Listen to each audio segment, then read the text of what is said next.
वैचित्रचित्रीकृतम् मायावीव विजृम्भयत्यपि महायोगी वयश्चेच्छया तस्मै श्रीगुरुमूर्तये नमम्यिदं श्रीदक्षिणामूर्तये यस्तैव स्फुरणं सदात्मकं मसत्कल्पार्धकं भासते साक्षात् तत्त्वमसीति वदवचसा यो बोधयत्राश्रितान् यत्साक्षात्कारणात् भवेन् पुनरावृत्तिर्भवाम्भोनिधौ तस्मै श्रीगुरुमूर्तये नम इदं श्रीदक्षिणामूर्तये नानाचिद्रघटोदरस्थितमहादीपप्रभाभास्वरम्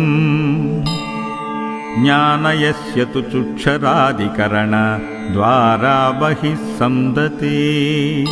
जानामीति तमेव बान्थ मनुबात्येतत्समस्तं जगत्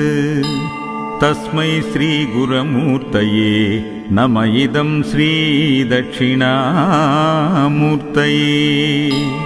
देहं प्राणमपीन्द्रयण्यापि चलां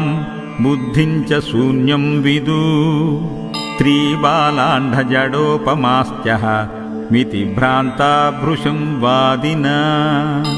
मायाशक्तिविलासकल्पितमहाव्यामोहसंहारिणे तस्मै श्रीगुरुमूर्तये नम इदं श्रीदक्षिणामूर्तये।